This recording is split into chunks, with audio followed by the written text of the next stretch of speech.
Major funding for the state budget address is provided by Horizon Blue Cross Blue Shield of New Jersey, New Jersey Education Association, NJM Insurance Group, Orsted, PSE&G, and RWJ Barnabas Health. Additional support provided by New Jersey American Water and New Jersey Realtors.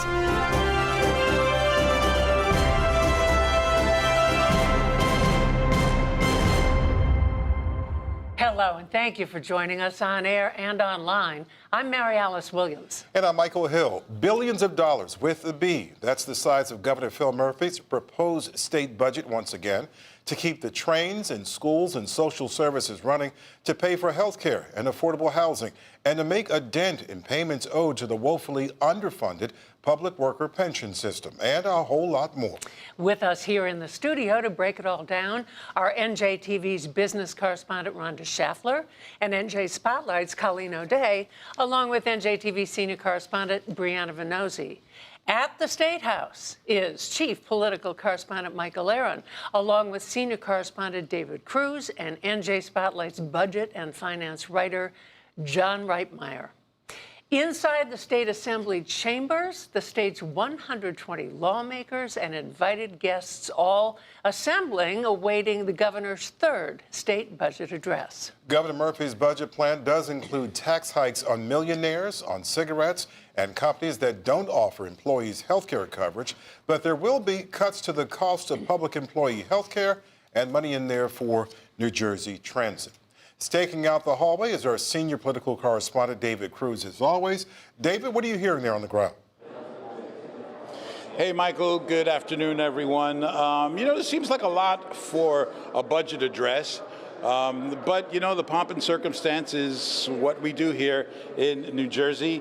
Just last month, we had the State of the State address. You got to consider these two as companion pieces, right? The State of the State is the statement of the theme, as it were, and the budget address is the governor putting the state's money where his mouth is. As you said, Mike, he's going to announce again for the third time that he will propose a millionaire's tax, but he has a partner this time. The Senate president has said that that's something that he'd consider, but it comes with a price tag, $1 billion increase into the annual pension fund. That's what Sweeney says he wants. Those are starting points, of course. This budget process takes us to the end of June, and the governor, as you heard, announced this week that he's had some health issues, and so it's going to be a consideration whether or not he's going to be healthy enough to participate in the budget negotiations.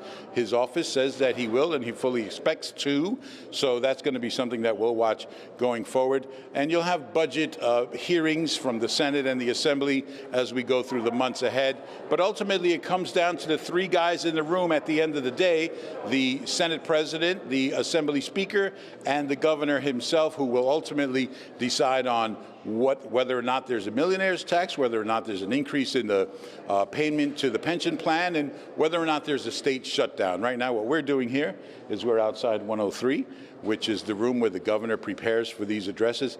His whole cabinet was here, and a lot of them have gone on into the Assembly chambers. And so we expect that the governor is going to be on time. He's been pretty punctual, if nothing else. So we'll send it back to you as we wait for the governor to emerge. Thank you, David. We're looking at pictures just there inside the Assembly chamber. That's where our chief political correspondent, Michael Aaron, is waiting for the governor alongside New Jersey lawmakers. Michael, what are you hearing ahead of the governor's speech? Mary Alice, I think the big question going into this speech is what will Murphy do with the deal offered to him by Senate President Steve Sweeney on the millionaire's tax. That deal is if Murphy will put $1 billion more into the pension fund, Sweeney will support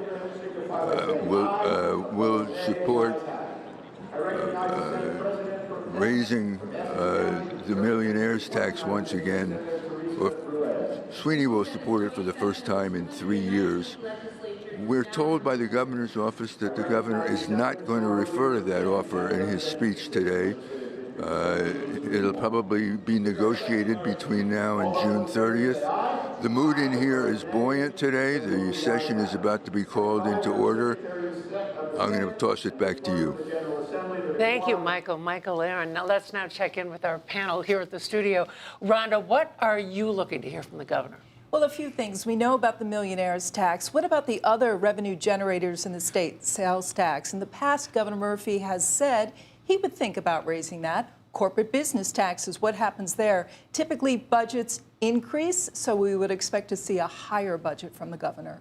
Colleen, a lot on the table. What are you expecting to hear? So I want to hear how he's going to handle the question of the pensions. You know, Senate President Steve Sweeney kind of extended an olive branch over the weekend to say he'd consider the millionaire's tax, which he really had not been in favor of before, if the governor would put an extra $1 billion into the pension payment. So I want to see what the governor does about that. Brianna, what are you listening for? I think at this point, it has to be property tax relief. Any one of us could write the Republican response to this speech right now if he does not touch on that. There were some numbers out recently showing that the average property tax bill is roughly around $9,000 a year. It's grown at the fastest rate in 3 years, though the governor's office would tell you it's still growing at a slower rate. But for those of us who pay that rate, it's still gone up. So we need to see him drill down on what exactly the state's going to do to bring those costs down. You know, Senate President Steve Sweeney has been on this path to progress. He's been touting for the last couple of years. He has Republican support with this. This governor is going to mention this Senate president a few times in his speech, I believe. The Senate president on Sunday extended the olive branch, as we said. What's taking place here? Colleen? It's something we have not seen yet in this administration, which is these guys may be getting along. That's kind of been hard to see, just because the Senate president has his very own take on things, whereas the governor they're both Democrats, but Murphy's more of a big progressive. Okay, pardon me, Colleen. We have David Cruz standing by now. We understand the governor is walking down the hall to the Assembly chambers. Let's take a look now. There is David. David, go ahead. Hey, Michael, the governor has arrived, and he is starting that walk down the hall. You know, the state police has gotten hip to us ever since, and they form a nice, tight phalanx around the governor. A lot of the commissioners have already made their way down the hall. He was just led a few minutes ago by mostly leadership in the Senate and the Assembly. Interestingly enough, neither the Senate president nor the Assembly speaker are there, but they're seated right now waiting for the governor to make his entrance.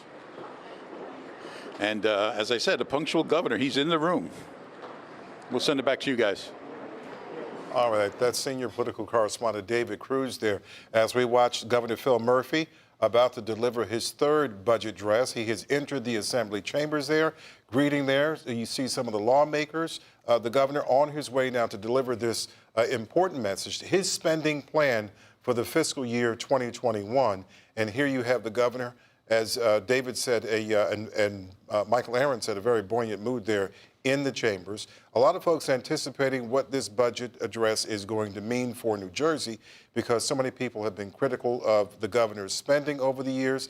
The governor says that he has been fiscally responsible. His big theme this year, his very, very big theme, and you certainly will hear this during his speech, is that this is so much about property tax relief in the state of New Jersey. The governor says that New Jersey has to get this in order.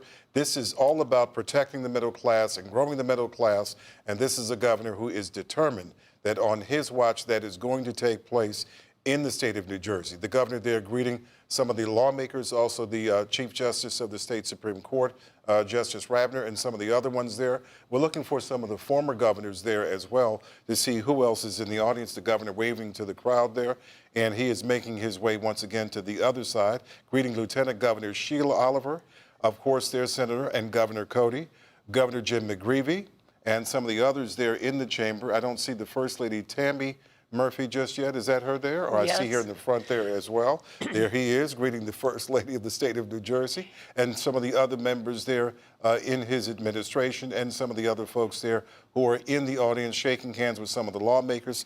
Senator Sheila Turner there from Trenton, and there he has the clerk of the Assembly there, Coughlin, the Speaker, and the Assembly the Senate President. There he is, Steve Sweeney.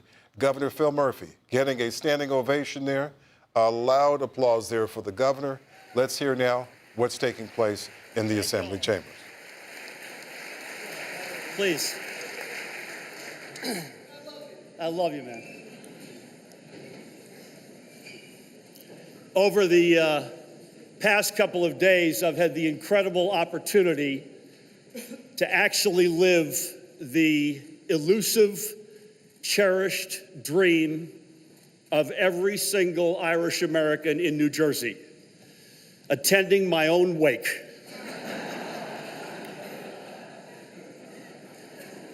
And not so fast.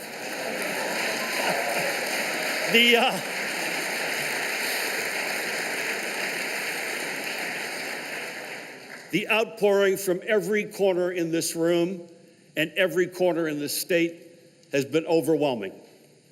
I'm deeply humbled, and frankly, it's been very emotional. And so my family and I will never forget the words that were spoken, the messages that were sent. So to each and every single one of you who reached out, and it's virtually everybody here, and to everybody around the state who has reached out, and there have been hundreds, if not thousands, from the bottom of my heart, I say thank you.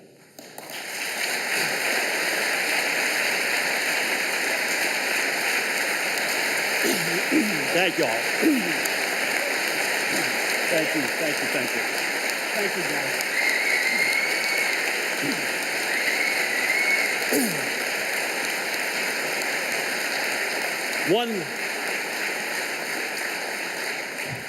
One last item which may not be greeted with the same universal applause is, I'm not going anywhere.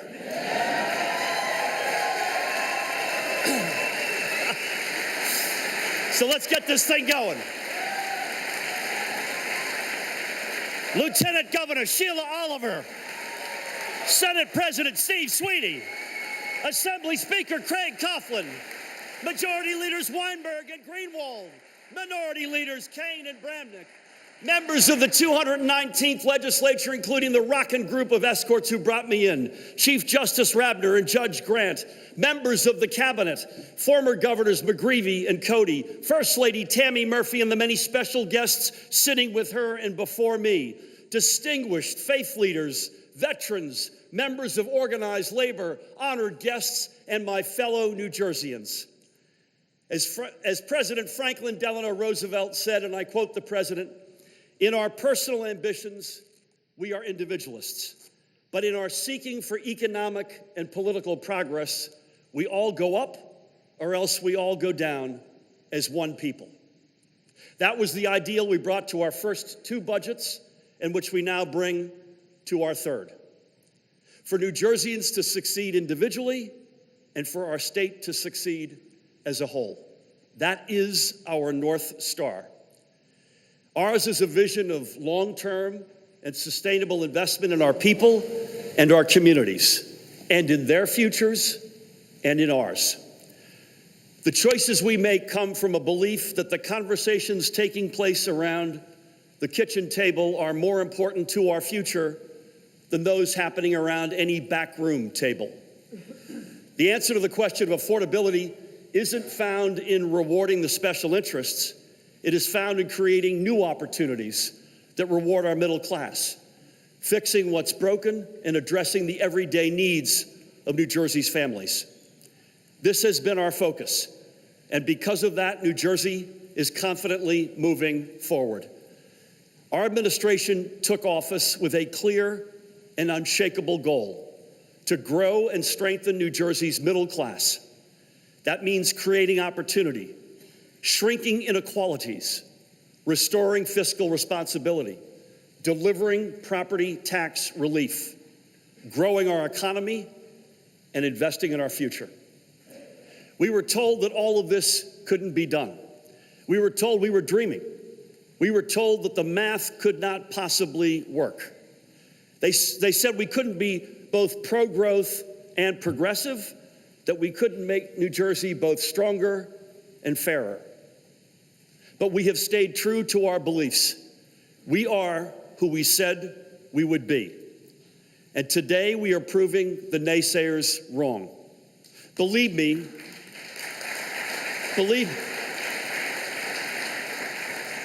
I thank the human applause machine to my left. Believe me, there is so much more work to do. We get that, we understand it. But today, property taxes are stabilizing for middle-class families and seniors. Today, wages are rising and more New Jerseyans are working than ever, literally, before. Our unemployment rate is below 4% for the longest period of time than at any other point in the past 20 years. Our economy has supported the creation of more than 72,000 private sector jobs over the past couple of years, and at the same time, we have kept our state workforce level. More job-creating businesses are opening in New Jersey, and we are far outpacing our peers and indeed the nation in their rate of growth. Today, 8,500 residents are participating in one of 988 recognized apprenticeship programs.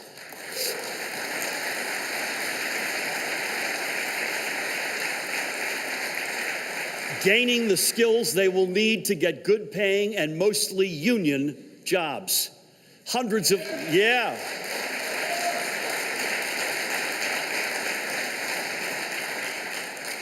high school students in Burlington, New Brunswick, and Paterson are preparing for the STEM jobs of tomorrow in innovative P-Tech classrooms, working toward a high school diploma, a no-cost associate's degree, and workforce credentials, all at the same time. And right now, students right here in Trenton are preparing to join them.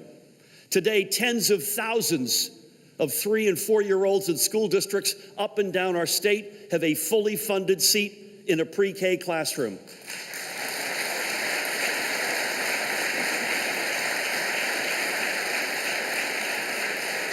And by the way, an opportunity that nearly 6,000 of them across 90 districts did not have 2 years ago. More than 7,500 qualified students are working toward an associate's degree tuition-free under the Community College Opportunity Grant Program.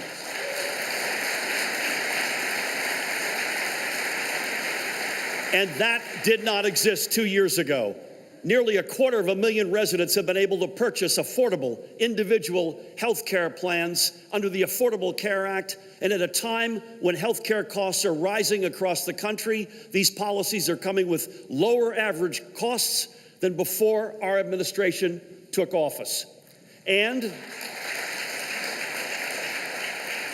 we've secured the ACA's protection for millions more consumers. Today, we have a stronger surplus.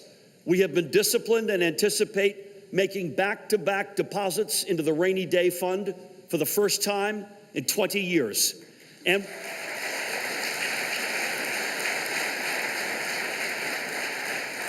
we're putting the brakes to the financial roller coaster our state has been on for far too long. We are making progress not despite our progressive and forward-leaning policies, but because of them.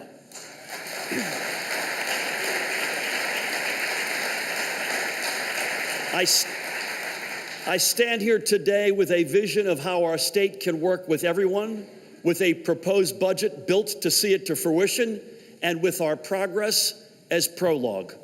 Now, I know that the budget I receive back won't look exactly like the one I am handing you, but I know that by working together, we will arrive at a budget that continues to restore the faith that we can work together for the common good, and that we can deliver upon promises we've made to our middle-class families, and just as importantly, to those, as I was growing up, striving to join our middle class, to invest in them, and to put their needs before those of the special interests, to make our state fairer for them and stronger for our future, and to change the culture of Trenton so that it works for ordinary New Jerseyans.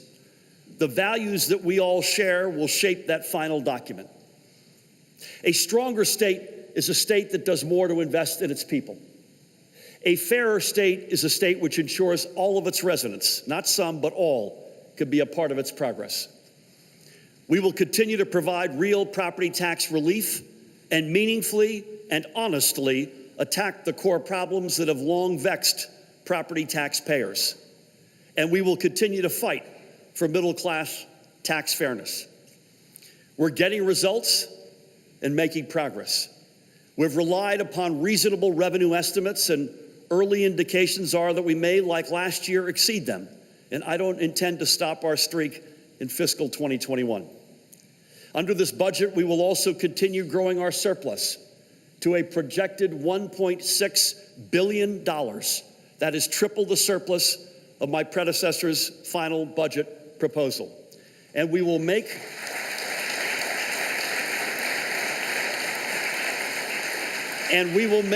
another roughly $300 million deposit into the Rainy Day Fund, our second in as many years and the first back-to-back deposits in 20 years. It's not enough to have the resources to meet the challenges of today. We must ensure we can meet the unseen challenges yet to come. A stronger surplus and another payment into the Rainy Day Fund are important signs to New Jerseyans that we, like them, understand that we can't rush out and spend everything we have without regard to future risks. And it sends an unmistakable signal to the credit rating agencies that we will not follow the irresponsible ways of the past that led to 11 consecutive downgrades. We've reduced our dependence on one-shot revenues. Those one-shots may help balance the books for 1 year, but always, and I mean always, lead to a mad scramble to close an even bigger hole the next. Today, I propose bringing one-shots down to only 0.8% of our budget, continuing our progress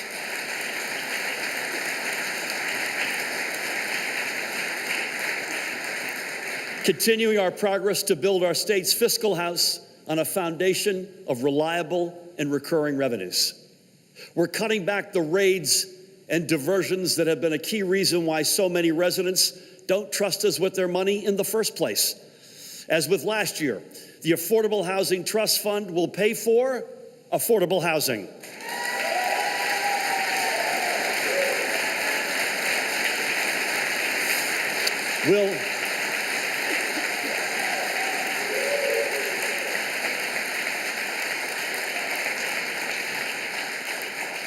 A shockingly logical development.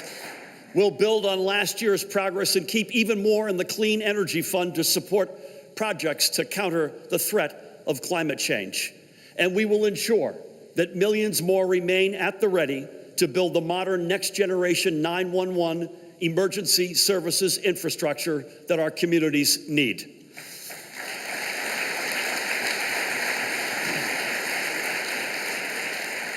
And because of the work we've done together over our first 2 years to restore our state's fiscal standing, we're also able to fulfill our obligation by making a nearly $4.9 billion total payment into our pension system.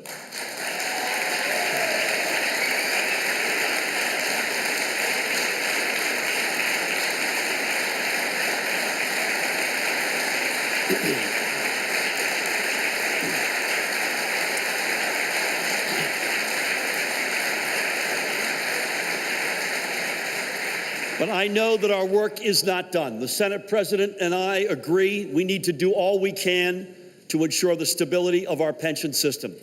So in addition to a $794 million increase in fiscal 2021, our administration will make an extra $279 million payment into the pension system in this current fiscal year.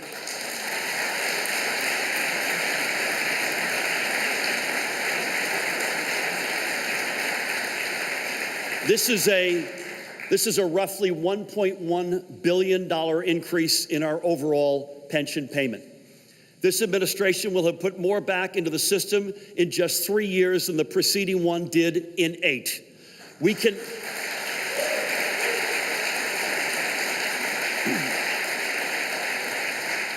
And we can keep this progress going, but only with recurring and sustainable revenues. And there is no better alternative than a millionaire's tax.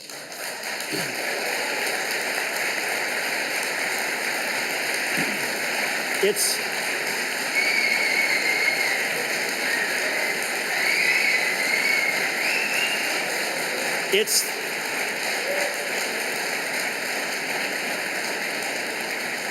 the way that we both ensure tax fairness for our middle class and fairness at the same time to the dedicated rank and file women and men of our public workforce.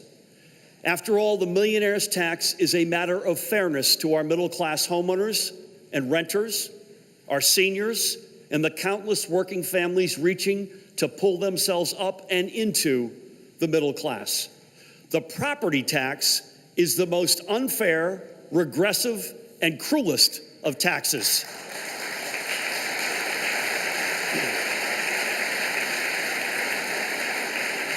A middle-class family in Merchantville or Milford or Moonachie, after all, pays a greater percentage of their income in property taxes than a millionaire anywhere else. And it's easy to see how our middle class can feel cheated. Their tax burden is real, and when put side by side with that of the wealthiest in our state, proves to be the exact opposite of fair. It isn't the wealthy who bear the burden of our tax system, it's the middle class. Asking the wealthiest 22,000 New Jerseyans to pay 2 cents more in income tax for every dollar they make over $1 million, so we can provide nearly $500 million more in property tax relief to New Jersey's families is simple fairness. As I noted in my State of the State address 6 weeks ago, the 400 wealthiest Americans now pay a lower tax rate than the nation's middle class, and that's the first time that has happened in our nation's history. By the way, the number of millionaires in New Jersey keeps growing every year, and I do not begrudge their financial success. I want them and many more to come and stay, and they will. Why? Because of proximity to the best job opportunities in America, to the best schools for their kids in America, and the best communities to call home in America.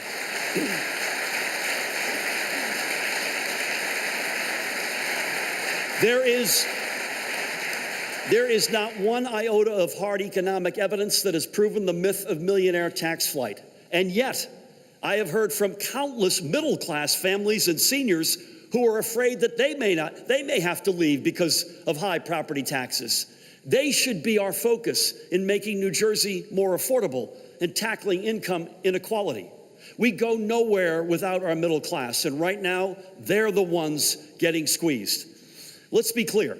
A millionaire's tax doesn't punish the rich. It lifts up the middle class, and that's good for everybody, including the wealthiest among us.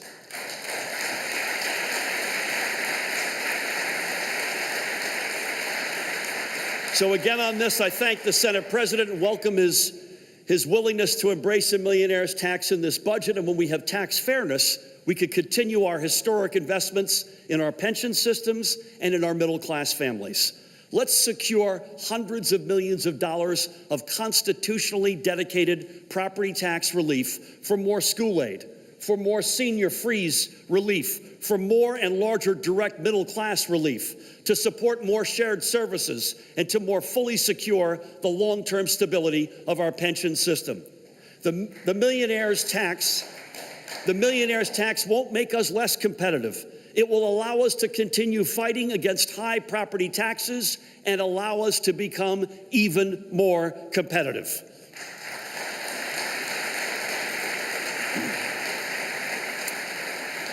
As a general matter, we need to treat every discussion about spending as a family would around their kitchen table. And we must properly invest in a way that will return dividends to our entire state and to our taxpayers. The evidence is clear. The steps we are taking are making a difference. No other administration has done so much in its first 2 years to control property taxes or to deliver more property tax relief. In just our first 2 years of working together, we have achieved the first and fourth lowest year-over-year increases in property taxes on record. And statewide property values have grown more in our first 2 years than at any point since the Great Recession. We're helping families by protecting the single most important investment most of them will ever make, and that is their home. This hasn't happened by accident. It's happening because we're making critical investments in property tax relief for our communities, investments in our schools, investments to alleviate the other forces that drive up property taxes, investments that are making our communities stronger and fairer.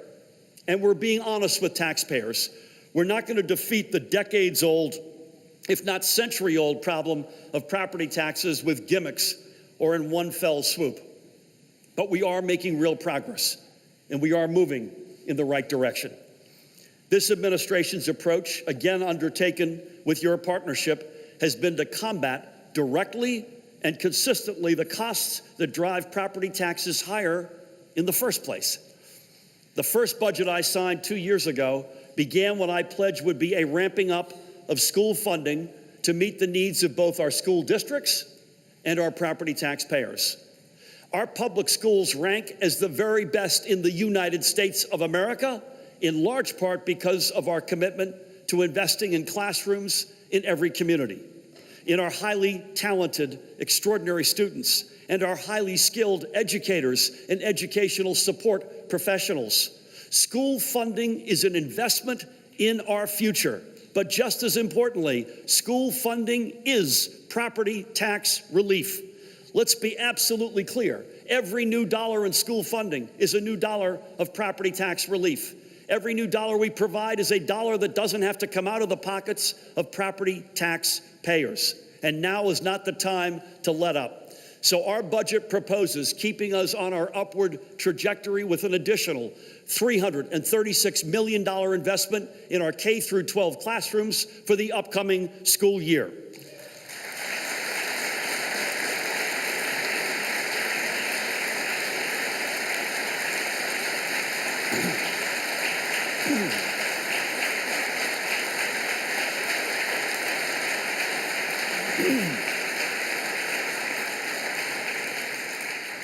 On Thursday, I'll visit the Bound Brook School District as we release our state aid amounts. And we'll invest an additional $83 million in pre-K, allowing us to expand opportunities for an additional 3,000 children.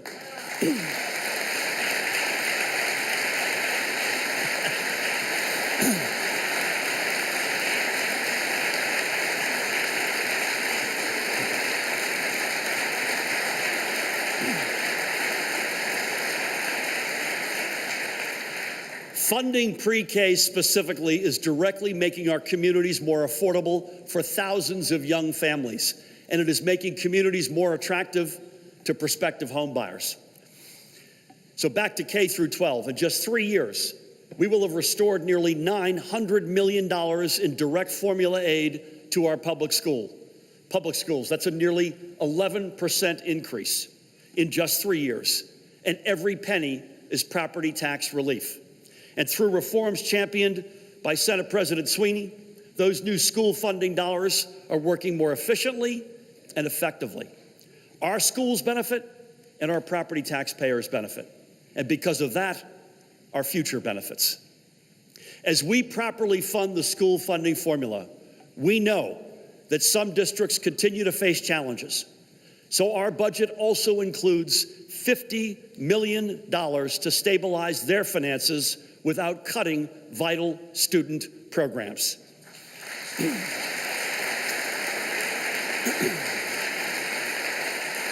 You all know that school taxes make up more than half of the average property tax bill in New Jersey, so there is urgency in our action. And as we make up for the years of aid cuts and flat funding that preceded us, taxes in more than 250 school districts are stabilizing. And as we continue to reinvest, that number will grow. Again, it bears repeating. School funding is property tax relief. It is the most aggressive way we can attack the single largest root cause of our high property taxes. Although we in this building, although as you might have noticed, I'm not in this building normally, although we in this building I should be back in a decade or so. What's that all about, man? Although we in this building do not set property taxes, the decisions we make can relieve the strain they place on our families and seniors. That's why I am so proud of the work our administration has undertaken over the past year to seek out hundreds of millions of dollars in health care savings alongside our public workforce. I've said it before, our public workers are not the enemy. They are our neighbors. They are the women and men who make our communities, our schools, and our state function. And they, too, are property taxpayers.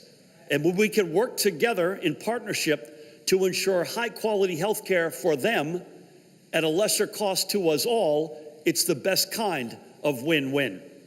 And this...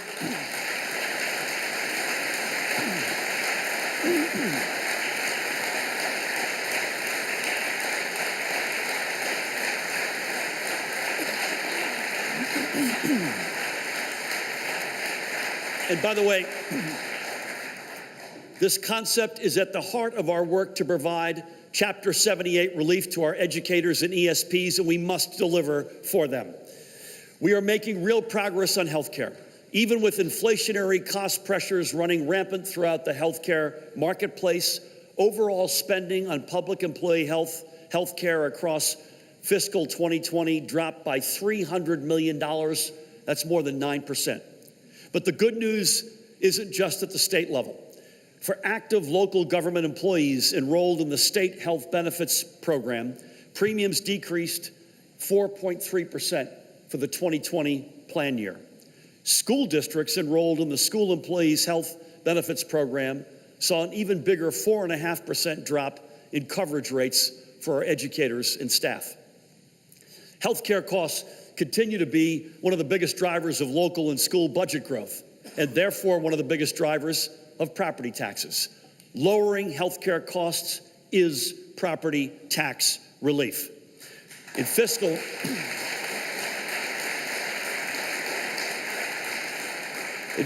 2021, we aim to reduce budgeted amounts for state-paid healthcare benefits by another $174 million.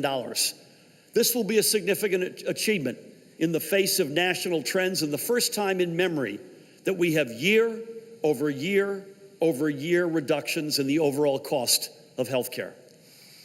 And we will be more aggressive than ever in directly controlling the costs, not just of healthcare only, but of healthcare delivery. We will close gaps that incent the use of costly out-of-network providers or which misclassify certain services so providers can reap a big payday. We will no longer tolerate providers who send out big bills for reimbursement because they know the insurance company will settle by just sending a big check in return. These seemingly small steps alone can save us literally tens of millions of dollars. We're not simply cutting costs. We're cutting out the drivers of cost increases while ensuring quality services. It is in the same vein that we are so committed to promoting shared services. The goal should not be to deliver fewer services or diminish services. Our goal should be to ensure the high-quality services that our people need and frankly expect in a way that is more efficient and more effective. With the leadership of Lieutenant Governor Sheila Oliver before me and our shared services czars, Mayors Nick Platt and Jordan Glatt, we recently passed the milestone of 1,000 shared service agreements. This budget will support their work and further our progress. And that's why our budget will maintain our $10 million investment to keep bringing local governments and school districts together to share services.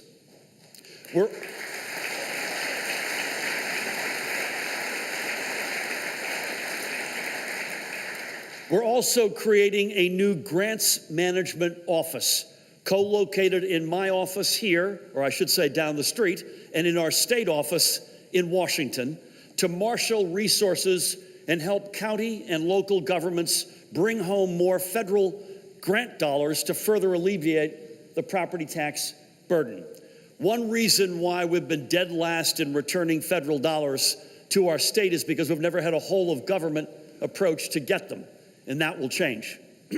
And our budget will extend our commitment to direct property tax relief for middle-class families through the homestead benefit, and for our seniors through the senior freeze. And I thank in particular Speaker Coughlin for his commitment to this. In doing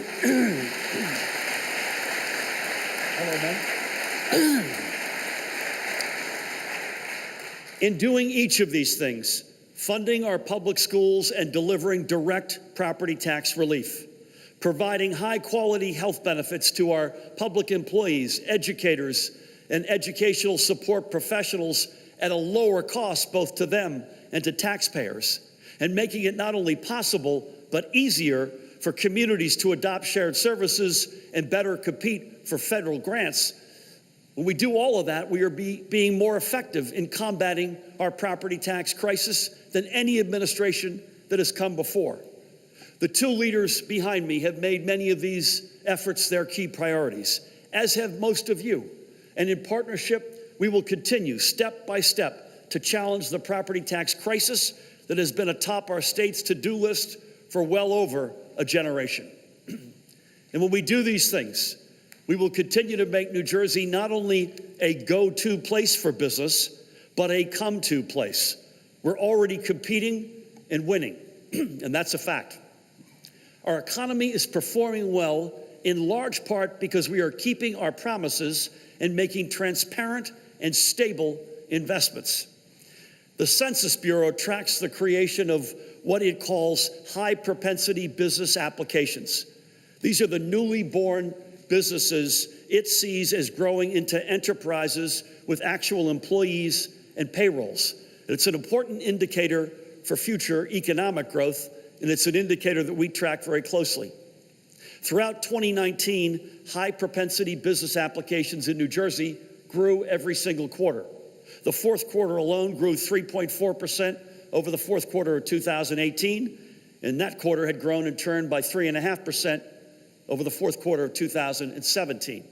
And our fourth quarter 2019 growth rate was nearly double that across the rest of the entire Northeast.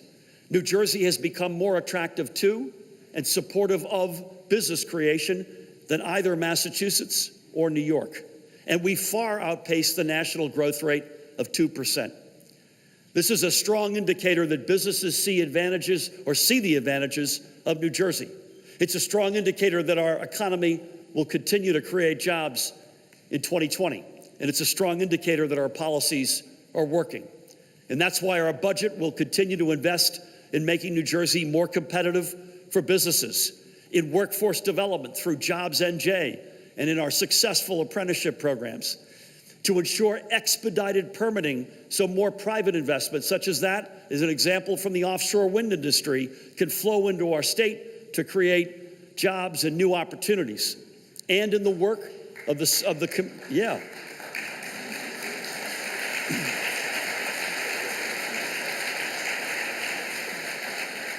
expedited permitting is a guaranteed laugh line or applause line.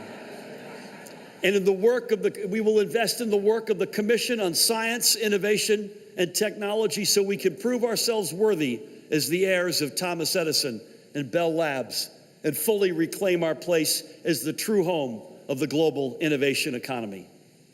And let's also acknowledge that our work to deliver property tax relief by investing in our schools and our communities also benefits our businesses, especially the small businesses in our downtowns and the startups that have outgrown their incubator and are looking to build their permanent homes. And at the same time, there are large corporations in New Jersey that do not provide health benefits to their employees and their families, or who offer policies that their employees cannot afford. When these families turn to Medicaid, it's our taxpayers who pick up the health care costs. New Jersey pays an average of $1,000 per person without any contribution by their employers. Our budget will require these corporations to pay their fair share through a corporate responsibility fee.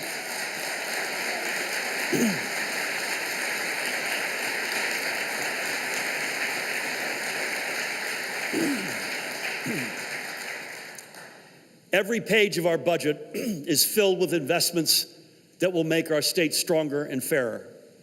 I could name them all. Please allow me to. Just kidding, making sure you're still paying attention. Let me just give you a few. Beginning the work of our new Office of Healthcare Affordability and Transparency to lower the costs of healthcare for millions of our residents and build upon the successful out-of-network reforms again championed by Speaker Coughlin. Expanding eligibility for the pharmaceutical assistance for the aged and disabled, or otherwise known as PAD, and Senior Gold programs to thousands more New Jerseyans. Investing an additional $200 million to further lower the cost of health insurance for individuals purchasing plans through the ACA. Fully funding women's health care and family planning.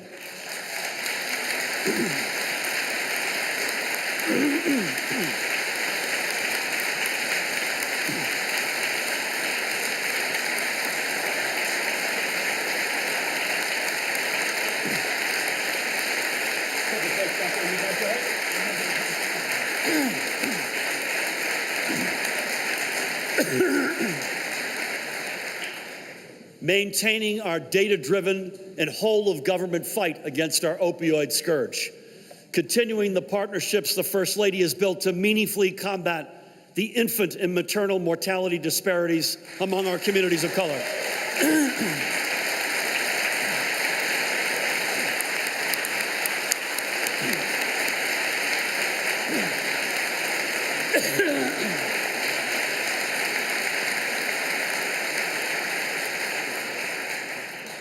Investing in programs and services for youth so they don't get entangled in the juvenile justice system.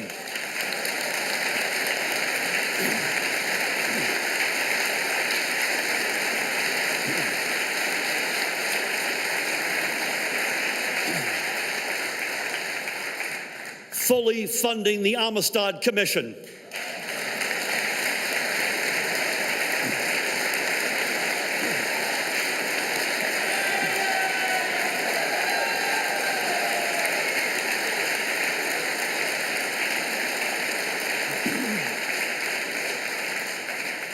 Expanding the size of the earned income tax credit and making thousands more young adults eligible.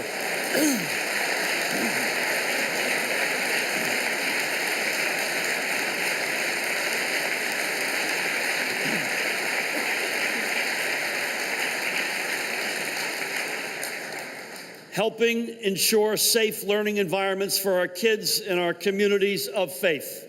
Thank you, Gary.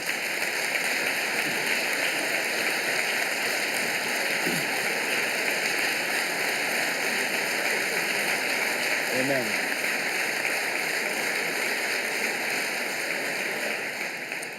For the first time, exempting combat pay earned up by our active military men and women from taxes.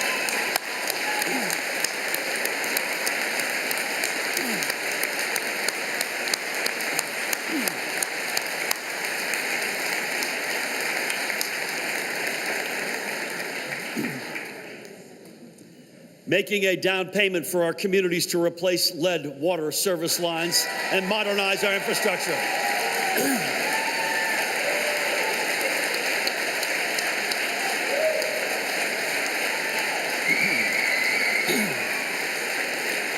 Should have made this list longer. I was just saying we should have made this list longer. As you can see on page 473, and building the futures of our college students through the Garden State Guarantee.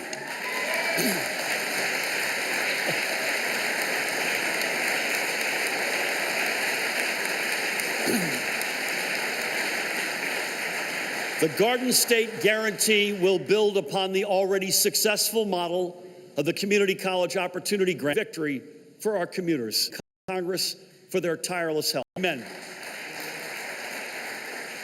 It is also a big victory for the building trades, and it is a big victory for a state whose economic lifeblood can only flow with modern infrastructure.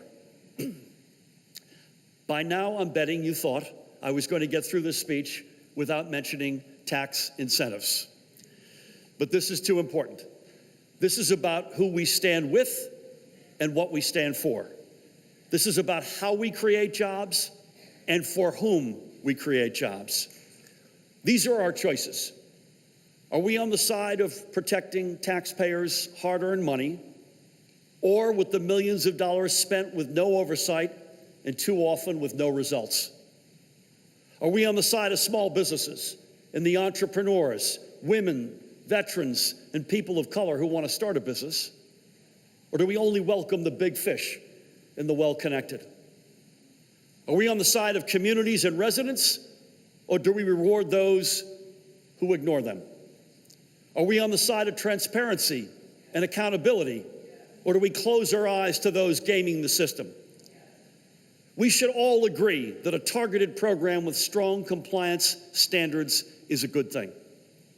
We should all agree that we need a program whose focus is on expanding our economy and not rewarding special interests. And we should all agree that just as much as we need strong compliance standards, we must have clear annual overall caps in place. Blank checks.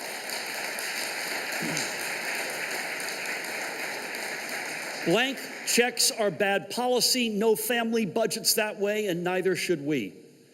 As I've said countless times, most companies, overwhelmingly, are good corporate citizens who play by the rules, but some are not. We are seeing progress in the name of our taxpayers and getting back some of the millions of dollars we now know were inappropriately awarded, the first $11 million of some $500 million being investigated. I am committed to not reliving the past mistakes, the mistakes that put huge tax breaks for the well-connected before tax breaks for the middle class. And let's be perfectly clear. Billions given away in open-ended corporate tax breaks will be billions we will not have to make our state more affordable for both residents and business.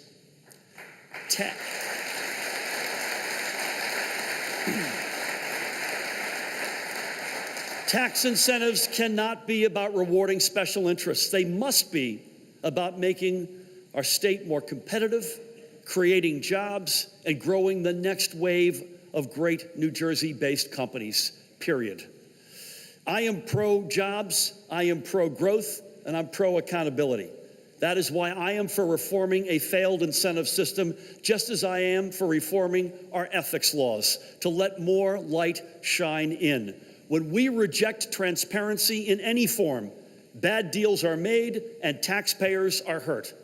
The public needs to see unmistakably that we work for them and not the other way around, and I ask you to join me in this cause.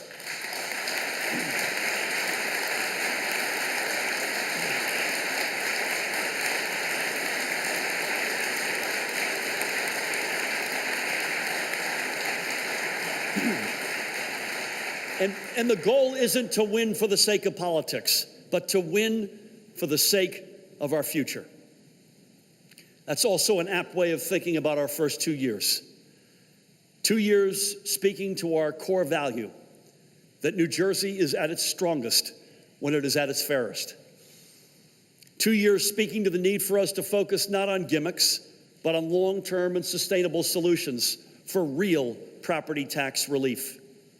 2 years speaking to the need to change the culture of Trenton, from one that shields the wealthy and special interests to one that secures progress for our entire New Jersey family. We're doing what no one thought possible. We're making real progress against high property taxes, restoring New Jersey's fiscal standing, growing our economy, repositioning our state for success, and at the same time investing in our future. So here we are, with a record of unmistakable progress on all fronts, and with a budget that promises to keep us moving forward. Thank you all so very much. May God continue to bless the great state of New Jersey and the United States of America. Thank you as always.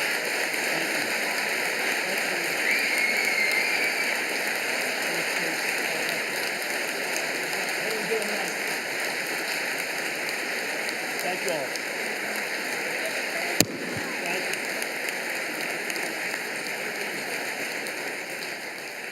And that concludes Governor Murphy's third budget address to New Jersey. He talked about several major issues here as he laid out his spending plan for the fiscal year coming up in 2021. You see him there still in the Assembly chamber, greeting some of the folks there who heard the speech, Judge Grant there, Justice Rabner, and some of the others, Lieutenant Governor Sheila Oliver, and others there, Governors Cody and McGreevey, First Lady Tammy Murphy. One of the big items the governor talked about was his millionaire's tax proposal. He has proposed this once before, twice before, as a matter of fact, and it has gone nowhere in the state legislature because the Senate President, Steve Sweeney, has been dead set against us talking about the federal taxes and how they changed, and that changed his position. Sweeney supported it 5 other times, though, in the Governor Christie administration. In this administration, he says the tax situation has changed, but this time it seems, as he made some overtures over the weekend, Senate President Steve Sweeney seems to be in a compromising mood when it comes to the millionaire's tax that this governor has proposed. So it's going to be interesting to see how this works out between now and June 30th. The governor also talked about increasing payments to the pension system by almost $5 billion. That is huge, and he got a big round of applause on that as he talked about that, because that has been a real sore point for a lot of the folks in the state when it comes to how to fund the system to make sure that it's secure for those who will come to rely on it. The governor talked about lowering health care costs as well. And as he talked about that, he also talked about school funding, and he said school funding is all about property tax relief. The governor must have said property tax relief and hit on this issue at least a dozen times in this 50-minute long speech. There you have it. Governor Phil Murphy, third budget address as he's about to exit the Assembly chambers there. Mary Alice? And Chief Political Correspondent Michael Aaron was in the room. Michael, what's your assessment of the way the governor's budget proposal was received this time? Mary Alice, there's a benediction going on here. I wish you could take it back to the studio and come back to me in 1 minute. Okay, Michael, we'll do that. It's worth mentioning that the governor's agenda was largely blocked by his Democratic counterparts in the first 2 years. He was greeted in the first 2 years at this budget address with certainly polite applause, but this time as he ran in, arms raised like Rocky making it to the top of the stairs, it felt a little like a pep rally. He started the address by acknowledging with gratitude the outpouring of affection and concern after his diagnosis of a tumor. He is not going to deal with that tumor until probably next week when he's going to a hospital in New York. He certainly is, and you are still looking there in the chambers there. Let's go back down to our chief political correspondent, Michael Aaron, who is still in the chamber there. Michael? Thank you, Michael and Mary Alice. This was a very upbeat and ambitious budget message by the governor. He made an urgent plea for the millionaire's tax. As you pointed out, Michael, the heart of the speech was probably the 10 or 15 minutes he spent on property tax relief.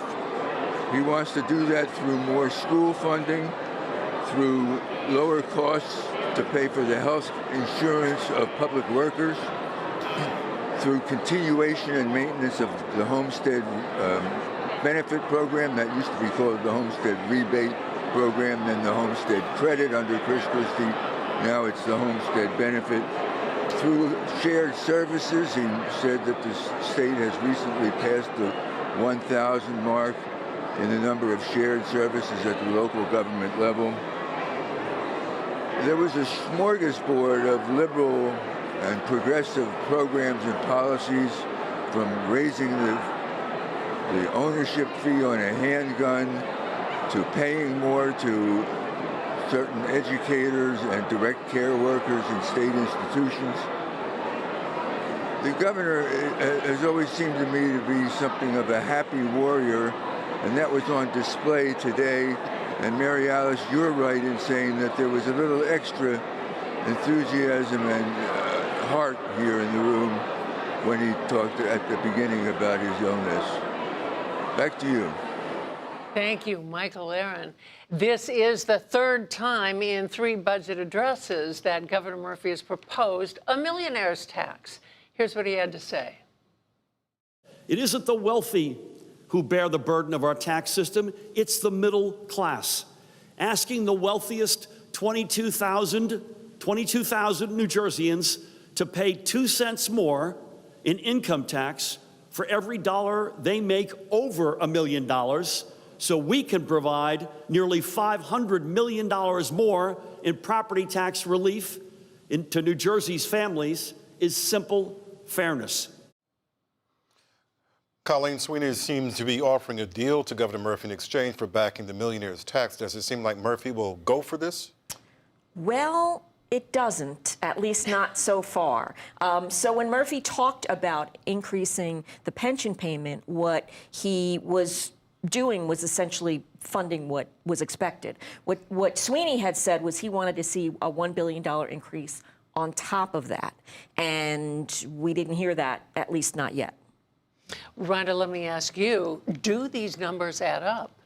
Well, for the millionaire's tax, and the governor referred to it a bit, it's $494 million would be raised from it. And the budget assumes that is in there. So if you don't get a millionaire's tax, you have to take about $500 million out of the budget. So remember, that's always the calculation when the budget's being put together. One thing I should point out that at the budget briefing yesterday, there was a bit of conversation that this also applies to non-state residents. So they were trying to say, listen, we're going to tax millionaires. That's income made in New Jersey. You can make your income in New Jersey and not be a resident. So it was the Murphy administration's attempt to say that it's not just slamming a lot of residents in the state.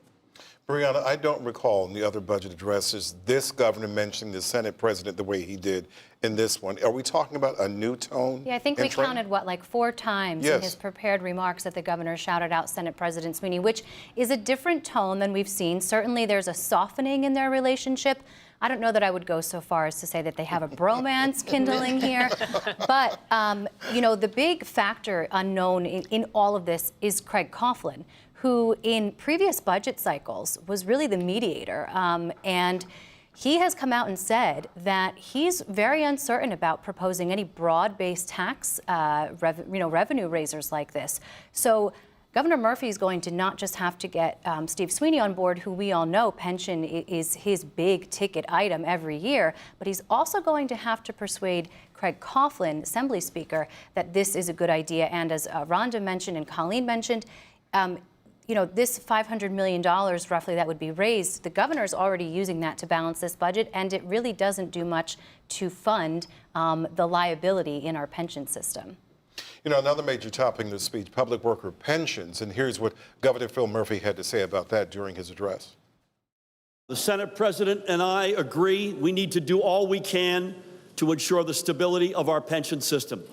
So in addition to a $794 million increase in fiscal 2021, our administration will make an extra $279 million payment into the pension system in this current fiscal year.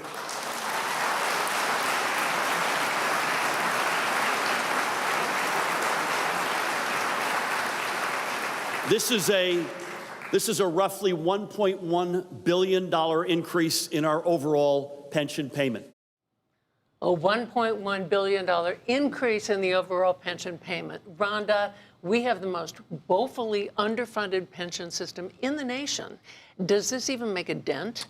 Honestly, it doesn't, because our liabilities are so much bigger than our assets. But obviously, you want to move in the right direction. And the governor says he's on a path to fully fund the pension in terms of contribution, what the actuaries want us to fund. So this is about a 12.8% increase from what was in 2020. We're still not fully funding at that level. The payment should be more like $6 billion to make the number crunchers happy. But as much as we put in there, our liabilities are billions upon billions, which is why you have the constant talk about reform. But to do that, you're talking about cutting benefits, and then, of course, politically, it's very hard. And Colleen, does this satisfy State Senate President Sweeney's deal for the millionaires tax? Yeah, so far it certainly doesn't seem to. You know, he had put forth this Path to Progress plan where he wanted to transfer or at least have new state employees go into a different, more of a defined benefit plan, not this guaranteed pension plan. He'd kind of backed off on that when he talked about this extra $1 billion going into the pension system, but we didn't see that yet in this budget. And Governor Murphy also hit on the state's surplus. Here's what he had to say about that.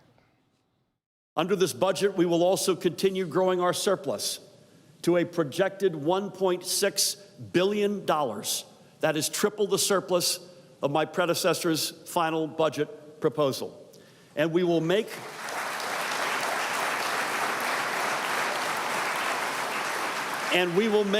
another roughly $300 million deposit into the Rainy Day Fund, our second in as many years and the first back-to-back deposits in 20 years.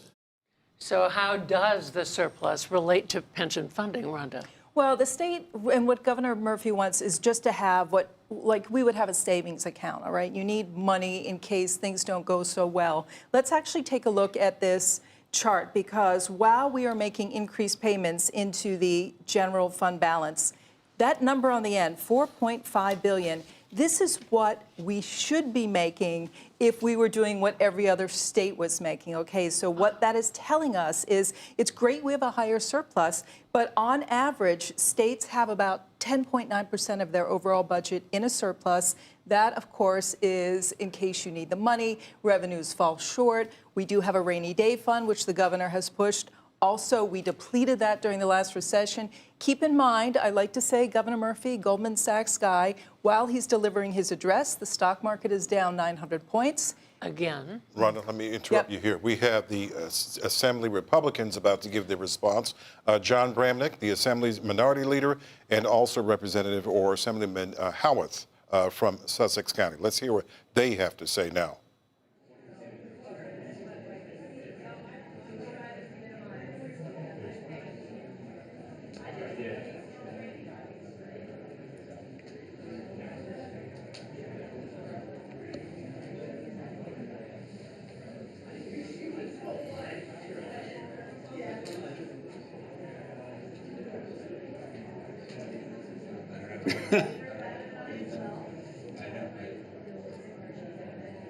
That is Assembly Minority Leader John Bramnick. They are at the podium there with the red tie on, and that is Assemblyman Hal Worth, who is from Sussex County. He's the former Labor Commissioner in New Jersey, and so they're about to give their response after listening to 50 minutes of the governor speak about his spending plan for fiscal year 2021. It's always interesting to hear what the Republicans have to say. Here's the Minority Leader, John Bramnick.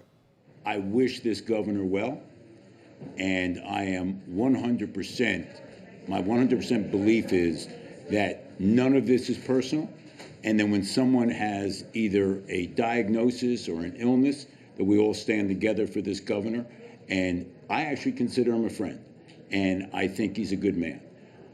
That does not stop us from responding to a presentation that, in my judgment, was a lot of cheerleading, but unfortunately did not address the taxpayer issues of this state. This governor and the Democratic legislature is about to raise taxes over a 3-year period that includes a budget that's at 18% growth over 3 years. That's 6% a year over 3 years.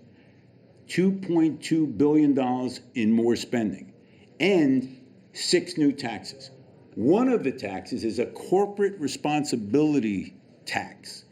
What about a taxpayer responsibility program where we're talking to taxpayers, but we're not forcing companies out of this state?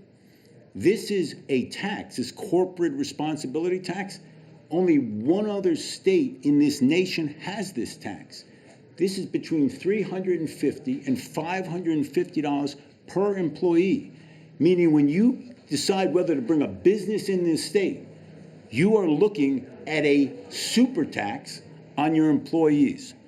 This is a governor who simply believes that government is the answer to the problems in New Jersey.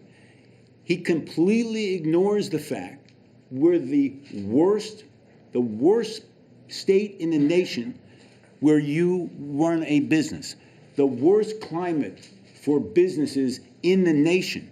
There was no discussion at all about any reforms. There was not one iota of any evidence that he believes any reforms need to be made in government.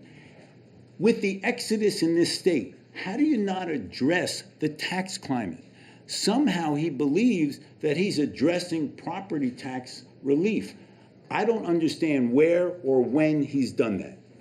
This is clearly a speech which he's talking to simply people who believe government is the answer to everything in a state where people are leaving. I'm going to turn this over to our budget officer, Hal Worst. Can we ask questions? Oh, please. What is the evidence that our business climate is so bad, given the stats they're throwing around about job creation compared to neighboring states and compared to the country? Well, NJBIA put out a statement today, and they represent hundreds of businesses in the state, that all the statistics have shown that this is a terrible business climate. I think every survey that's been done puts us in the 5 worst business climates in the country. Would you say our economy is suffering? The answer is yes, and here's why. An economy is somehow tied to a national economy. New Jersey clearly is doing relatively well because the nation's doing relatively well. But if you ask business leaders in this state whether this government is concerned about the business climate, bring me those business leaders who will tell you that government in New Jersey is concerned about doing business in New Jersey. Clearly, when you have low unemployment and you have low unemployment in the region and the nation, I can't give that credit to Governor Murphy. When you speak to average people in the state, what is their concern? I can't afford to live here. Businesses are deeply concerned about regulation. They're deeply concerned about taxes. Simply because there's evidence of low unemployment, I don't give that credit to this governor. Where are you on cigarette tax? Absolutely against cigarette tax, and because we're competing with Pennsylvania. So all those businesses on the border are simply going to be hurt, and those people who want the cigarettes are driving across the border. This is an historic problem in New Jersey where we tax our small businesses basically out of business. The Senate President said that he could potentially support the millionaire's tax, and he has the influence in the legislature to potentially get that. Are you and I'll bet dinner, Mr. Munoz, that Senate President Sweeney and Speaker Coughlin don't support a millionaire's tax. I'll bet you dinner on that one. I think that they've put up some potential negotiating points with this governor. I don't think it's ever happened, because I think they understand that another income tax in this state is dynamite. It is a real serious threat. We already picked up 3 seats. If you think Assemblyman or Speaker Coughlin is going to add another tax so we can become the majority party in the state, I doubt it. You picked a restaurant. Yeah, Ralph. Thanks. As a new budget officer, I also wish my best to the governor, and sure hope him gets well quickly. And I know what it's like to be on the other side. My wife was at cancer survivor, so we sure wish him well. But his policies are just wrong. I mean, spending going up 18% is just absurd. There's no resident or citizen whose budget goes up 18% in a 3-year period, and has 6 new taxes is just unacceptable. And, you know, where we live in a tri-state area, most of these products that they can, you know, they're also taxing medication, you're taxing income tax, and you're taxing the corporate tax. You know, in my prior job, you always hear from business, we're looking to see what New Jersey does. And as the leader said, we constantly rate 48th, 49th, or 50th as the worst place to do business. And the chickens will come home to roost. There's no question that the national economy is a boom for New Jersey. And the unemployment numbers, I know them better than anybody. They can change, they can go up and down, they're benchmarked, and we all want low unemployment. But unfortunately, this is a state where everybody has to work just to survive, and multiple family members have to work. Your labor force participation rate is high because everybody has to work in order to pay the high cost of living. And where usually being number one is a good thing, but in too many of the taxes, as the leader said, and the new tax on the corporate responsibility tax, which is a real fancy word for a new corporate tax, I guess, that's just going, when only one other state has it, it shows you how anti-business that we are. And I'm going to look forward to when working and trying to recommend some cuts here. I do commend the governor on the surplus and putting money aside, but we have to do better in this business environment. Each New Jerseyan owes $61,000 in debt, and there's nothing in here, no additional money, despite what the speech said. All that pension payment was an early pension payment for the other part of the 2021 budget. So the pension, before we do anything, we should be paying our debt. That's what most good businesses would do, and most good citizens would do. And here we're increasing spending 18% in 3 years and leaving this debt that is a burden of $61,000 on everybody. So I look forward to working with the administration and my friends on the other side of the aisle to come up with a more fiscally conservative budget. And if they don't think people think this place is expensive, then they're not out in the real world talking to people. Anyone who talks about this is an expensive place to live and it's getting more and more expensive. And the biggest issue with the millionaires tax on the income tax, that is a very volatile measure.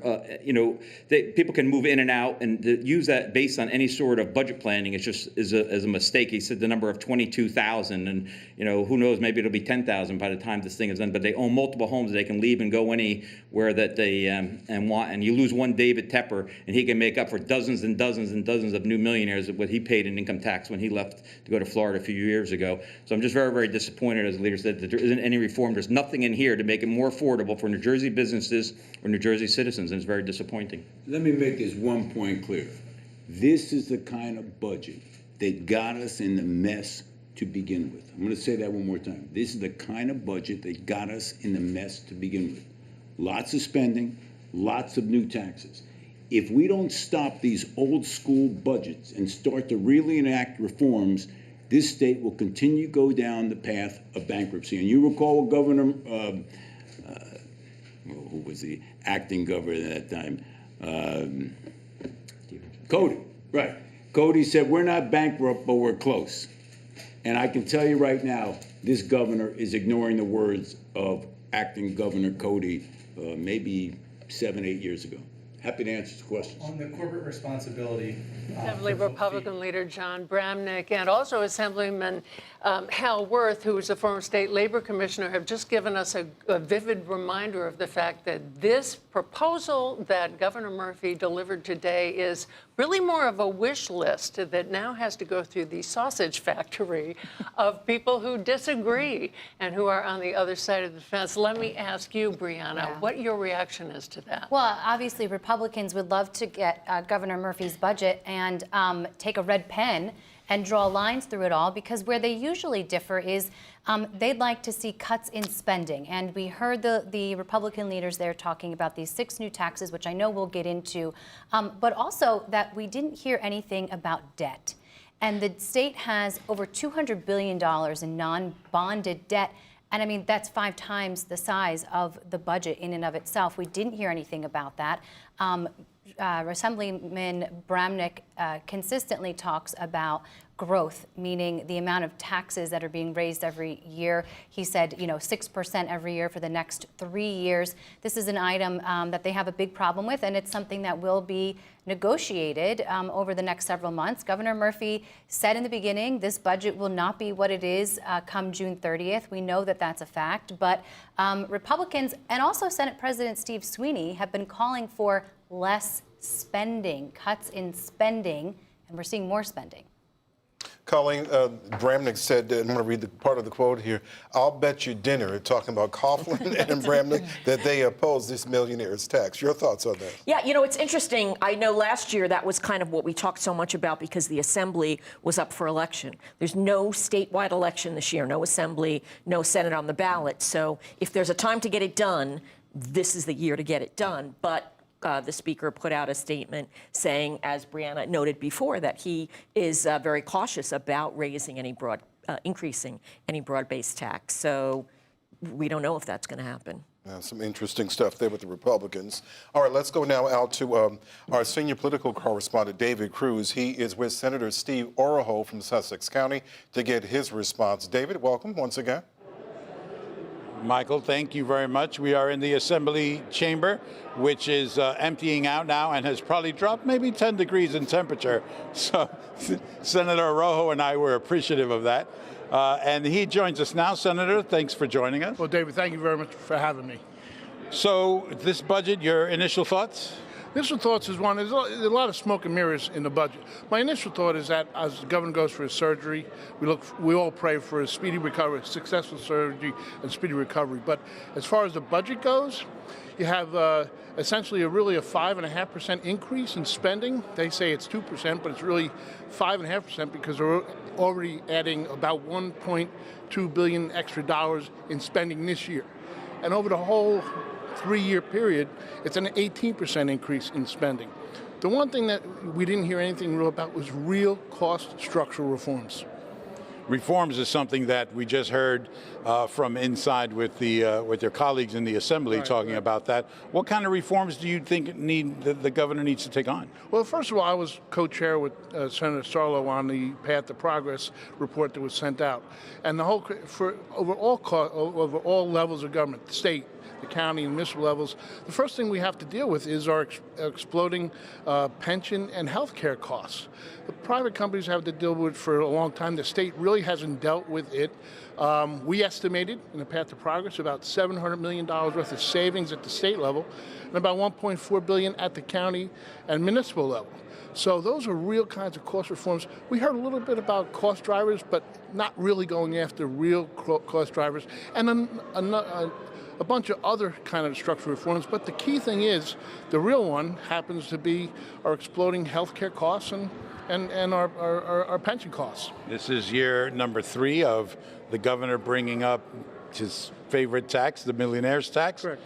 This year is a little bit different because he's got the Senate president suggesting that he might be on board. Where do you on that? I think what the Senate president was trying to say was that if you put in $1 billion, millionaire's tax, and the reforms, quite frankly, I think there's more than enough. We had very good revenue growth this year. And one of the reasons why I think we've had that in the income tax is that we eliminated the estate tax. So quite frankly, if you look at our income tax growth, we're actually having pretty decent income tax growth, and I think that's a main reason as to why. Have we gone far enough? No.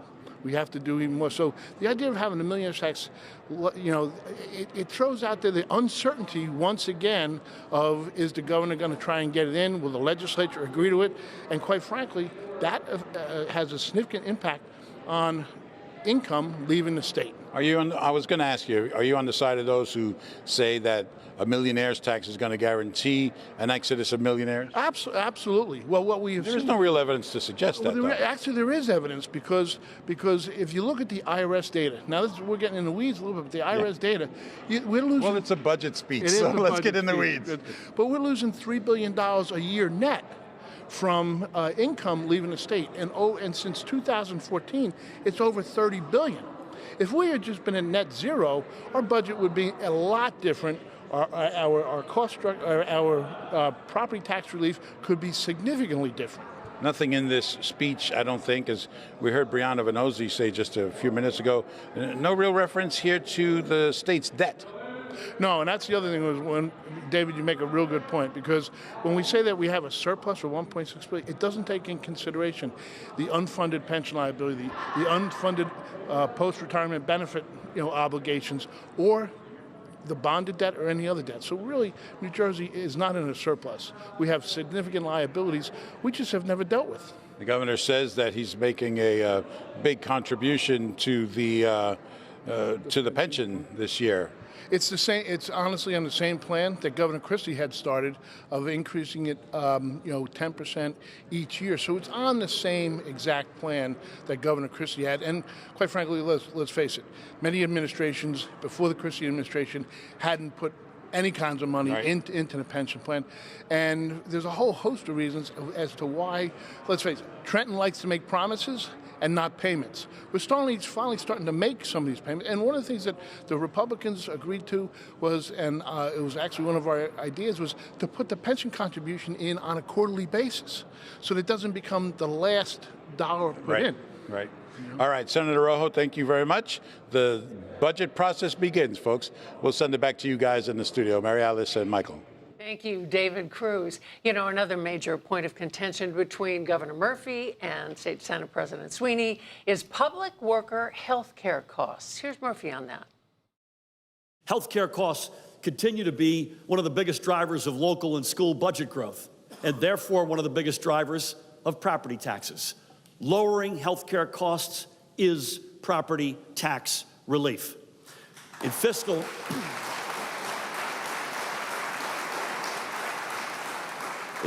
2021, we aim to reduce budgeted amounts for state-paid health care benefits by another $174 million. Brianna, what is the governor's plan in laying out here to find these kind of savings he's talking about? Yeah, well, there's really two components to that $174 million number that the governor referenced. One is stemming these rising costs of premiums, and the governor has long negotiated with public sector unions. Of course, this is the core of his base, so giving a little shout out there in his speech that they were able to come to the table. He wants to basically make it so that public workers are not using these really expensive out-of-network plans. And he also wants to eliminate this so-called healthcare reserve. It doesn't have a large chunk of money in there, but enough that it gives a bit back. And essentially, bring down, by negotiating these, bring down just the overall cost, which is a bit different than what we've seen Senate President Steve Sweeney put forward in his Path to Progress plan. Colleen, would you say this is a compromise between Sweeney and Murphy? You might say that. I mean, what Sweeney wanted to do is somewhat different. He wanted to move workers out of the so-called platinum plan, which is the best one, and down into a gold plan, which gold that's pretty good. And he had a couple of other things that he wanted to do. Have only if you've got more than one person who's a state worker, let them have only one plan, not two separate plans. He also calls for, and this is something that was in the news last week, for capping the amount of sick pay that people can take with them when they leave. That was just the subject of a State Commission of Investigation audit, and that's something people have called for a while. So that we didn't hear that from the governor, but maybe that's something else that would come in. It's almost like baby steps. That's what we heard from the Republicans, that we need to make this big leap. These are baby steps. It's good to cut costs, but it's so vast. And I think that was the point the Republicans were making earlier. Good point. School funding is a huge portion of the budget, some $9 billion, nearly a quarter of the total budget. Murphy talked about how an increase in state funding for schools is a benefit to taxpayers. Let's be absolutely clear. Every new dollar in school funding is a new dollar of property tax relief. Every new dollar we provide is a dollar that doesn't have to come out of the pockets of property tax payers. And now is not the time to let up. So our budget proposes keeping us on our upward trajectory with an additional $336 million investment in our K through 12 classrooms for the upcoming school year. How is more school funding property tax relief? He said it 1,000 times. So the idea is that money that goes to your schools on the property taxes that you pay, the school portion in theory should be lower because school districts are getting this state funding, which means your bill should be lower. Of course, there is a cap. Now, we know a property tax bill, there are other components in there, so your taxes can go up even though you're getting this property tax relief. But listen, that's the idea behind it, but we know the overall tax picture is pretty high here. Colleen, I'm thinking about the last year when the formula for funding schools was reformulated, and a number of schools lost a lot of money, a lot of districts lost money. What in the budget addresses that? Right, so this reformulation is continuing. The governor has proposed a $50 million stabilization aid program for districts that are undergoing these kinds of... And these are tough districts. This is Jersey City, Patterson, right. Toms River. Right, some of them, big districts with a lot of students. What Senate President Sweeney had wanted was to allow those districts to exceed what we have, the budget cap, which is now 2%, or 2% property tax cap. The governor has not gone for that. Instead, he's proposed this funding source. Yeah, and I think it's also worth noting that, I mean, this has been a mainstay for Governor Murphy since he was campaigning in his gubernatorial bid that he would ramp up funding. It's about a $577 million increase. Colleen, Rhonda, and I were crunching their back of the napkin math. But there's also more money for pre-K expansion, which the governor has said he's been wanting to add thousands more to enroll into that. So, I mean, this is satisfying a portion of, while maybe Governor Murphy couldn't deliver on some of the other items that he campaigned on, expanding that has been something that his administration has focused on. Another big ticket item we haven't yet addressed. Murphy's proposing more funding for New Jersey Transit. Here's what he had to say about that. And our budget will continue our work fixing NJ Transit, increasing our investment by another $132 million to a record total of nearly $600 million.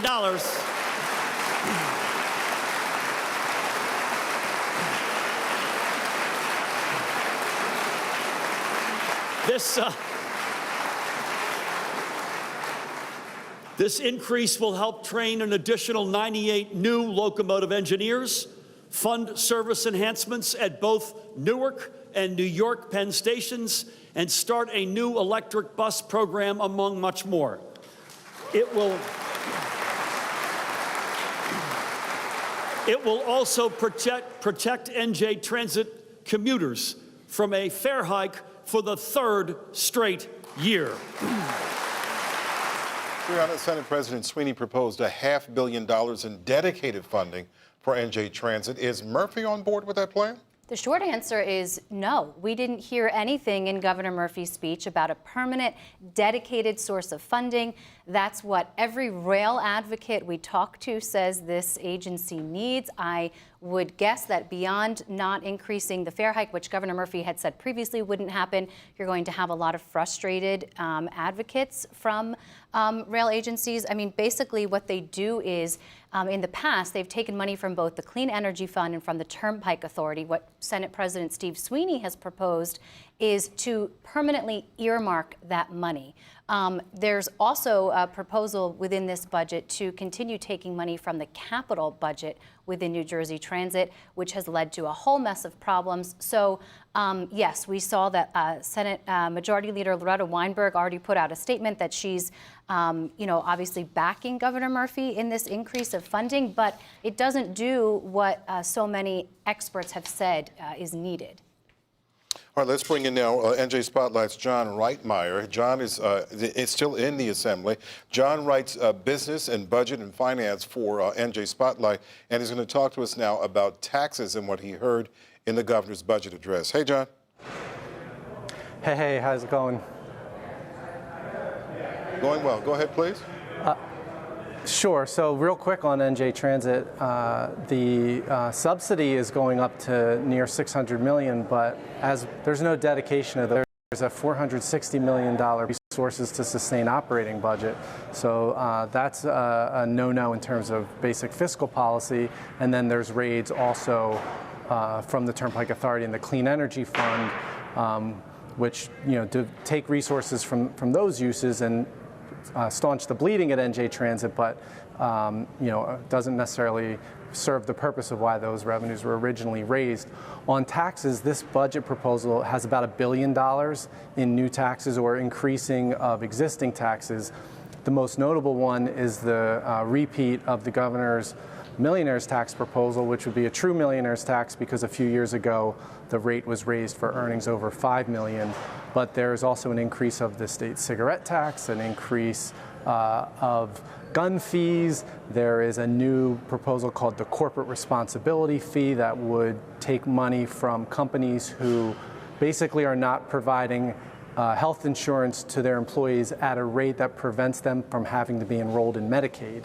And so when you add up all the new taxes, we have about $1 billion. And then when you look at revenues in general for this budget proposal, we have about $2 billion in new revenues, but some of that is coming from just projected growth. So Treasury's been having a very good year in fiscal year 2020 when it comes to tax collections, and they're projecting a lot of those improvements to carry over into the next fiscal year. The last thing I would say on this topic is they're also boosting what's known as the surplus and also what's known as the rainy day fund. And why those are important is that's the money that's basically that the state sets aside to prepare for a recession and to be ready for when things turn in the other direction. We would be at about 4% of total spending in budget reserves, which is a small number, but a lot better than the state has been sort of in recent years. Hey, John, let me just jump in and ask you, we heard a lot about property taxes and relief for the middle class. How much of what we heard is reality? Well, I just want to clarify. So one of the state's most popular property tax relief programs is the homestead benefit, which goes to low and middle income New Jersey residents, senior citizens, and the disabled. And in the budget, funding for the homestead benefit is basically flat. So spending overall is up about 5%, comparing this budget proposal to the budget bill that was enacted on July 1st. So when you see that spending increase, none of that increase is filtering its way down to the homestead program. Basically, the benefit will remain flat and the income ceilings will remain flat. And the reason that's important is property tax growth. Average bills are growing in New Jersey. The rate of growth has slowed, but average bills are still growing. So what it means at the end is for the people who rely on homestead benefits, some 500,000 or more New Jersey residents, their benefits not keeping pace with the growth that they're seeing in their bills. And so that's, I think, an important thing to highlight.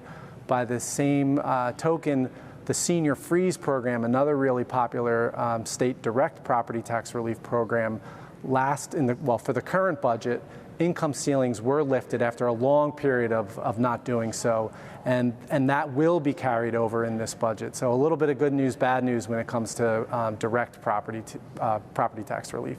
All right, thank you, John Reitmeyer there, the budget and finance writer for NJ Spotlight. And as you heard John just mention, Governor Murphy proposed what he calls a corporate responsibility fee. Here's why. There are large corporations in New Jersey that do not provide health benefits to their employees and their families, or who offer policies that their employees cannot afford. When these families turn to Medicaid, it's our taxpayers who pick up the health care costs. New Jersey pays an average of $1,000 per person without any contribution by their employers. Our budget will require these corporations to pay their fair share through a corporate responsibility fee. But how exactly does that work, Rhonda?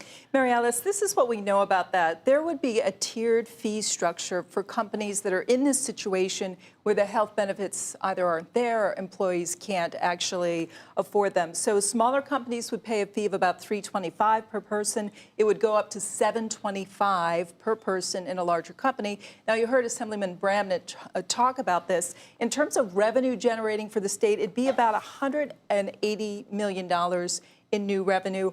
It is a tax on business, and that's why you heard some objections. Colleen, the governor talked about tax incentives. Anything new here?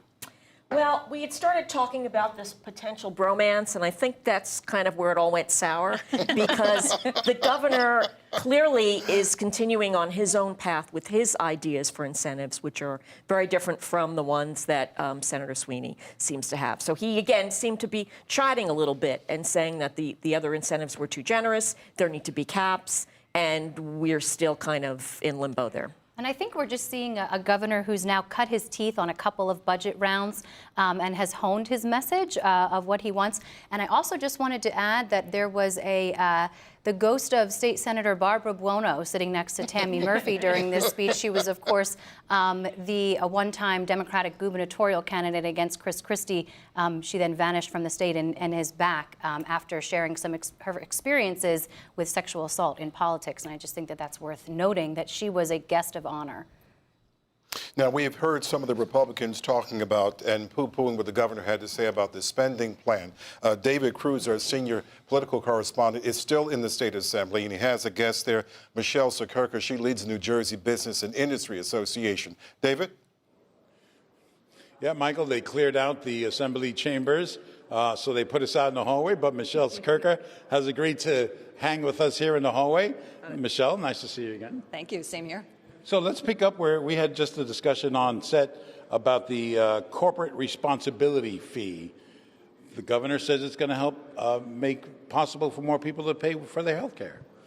Dave, everything we heard today is about increased spending, and increased spending on the back of business who's already maxed out in the state of New Jersey. New mandates every day, minimum wage, paid sick leave, expanded family care. You've got predictive scheduling coming. You've got independent contractor bill, right? And now you want to put more cost on New Jersey business? At the same time, the governor says that there's evidence to suggest that small business and are expanding and that incubators are having a positive effect on the expansion of small business in the state. Have you been down Main Streets lately? I know who I talk to every day. I talk to businesses, small businesses in my communities who are being choked by the increased cost of doing business in the state of New Jersey today.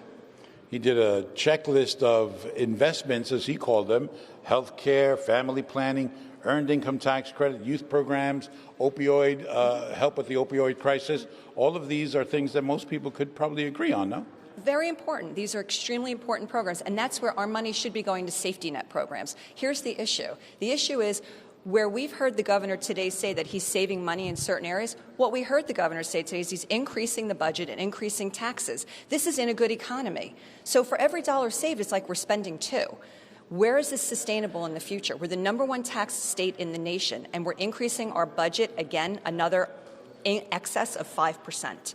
So we're not saving money. We continue to talk about revenue. We're not talking about reform. We're increasing taxes on the most taxed state in the nation. Let's talk about reform that, if it got any mention, I didn't hear it in the governor's speech today, but Republicans both mentioned reform as a priority. I imagine that you probably agree with that. What reforms do you think are necessary? Oh, we've been preaching reforms for years now, and we know that the only way that we are going to fix our pension issues and our health care issues and our property tax issues and our infrastructure issues is on real reform, not nipping at the edges. Real comprehensive reform. And we have a plan to do it. There have been people smarter than us who have sat together and come up with numerous examples of how we really move the needle in the state of New Jersey. The time for reform is now, not increased taxes. Big push on increasing the pension contribution. That's good, isn't it? Well, of course we want the pension funded, but the reality is it's not sustainable. We've increased our long-term debt in the state of New Jersey 382% over the last 10 years. Not sustainable. So now, if we don't go back and reform every dollar that we put in, all that's doing, it's like opening the window with the air conditioning on. We've got to fix the system first. The governor made a quick reference to New Jersey Transit, said he's increasing funding to them, but he made no reference to a sustainable funding source, a regular annual funding source. You got a problem with that? Absolutely. I mean, that is the concern. Right now, we're living off an overperforming corporate business tax. And we knew it was going to be overperforming. We said that 2 years ago. That's sunsetting next year, right? Where are any of these expenses and new spending sustainable in the future? All we're going to do is continue to need to fill the till more. And again, if we don't fix what's broken, every dollar we put in is a dollar not well spent. On that corporate business tax, the Senate president said he's ready to not let that sunset in exchange for accepting a millionaire's tax. Two issues there. Let's talk about the CBT first and then the other one. Well, I just heard tax, and you know where we are on that. The answer is no. Straight up no, just that's all you're going to say. Straight up no. We cannot afford to continue to increase taxes in the state of New Jersey, most taxed state in the nation, and we want to come back now and talk about continuing to increase spending and taxes. Reform, reform, reform. All right, Michelle Sakurka, CEO of the NJBIA, New Jersey Industry Association. Thank you very much. Thank you, David. We'll send it back to you guys in the studio. Thank you very much, David Cruz. So it begins. For the next 4 months, there will be public hearings and private meetings and jockeying for position on various programs, including all those listed by Governor Murphy today in his state budget address. Brianna, what are your final thoughts? I think, Mary Alice, we know that none of these items are going to be the panacea for the state's fiscal ills that I think some Republicans and also some Democrats would like to see. But what I was really struck by is the fact that in the first budget address we heard from Governor Murphy, I think some of his political foes at the time felt like they were really able to steer and get more of their agenda items across. And I think we're seeing a different Governor Murphy now. Maybe he's just the squeaky wheel, or maybe he's learned how these negotiations go. But I think we can bet on seeing some form of a millionaire's tax happening. What will be jockeyed for it is what's going to be interesting. The CBT is going to be certainly, I think, a point of contention, and Rhonda can probably talk more about that. But certainly the governor is going to need to get all of the Democratic leaders on board for this, and I think he's got really his work cut out for him. And that's what I was about to ask, too. Colleen, when you start listening to what the Republicans have said about this speech and the criticism, we've heard some of this before, but even Michelle Siekerka, they're talking about some of the concerns of the business community and this administration raising taxes left and right. Is there support among Democrats for Republicans to siphon enough Democrats to stop what the governor's doing, as far as you can tell? That usually has not been the case, and I can't imagine that would be the case this year. Certainly, as long as they keep talking about property taxes and property tax relief, the governor, I think, as you noted, mentioned that phrase about 15 times during his speech.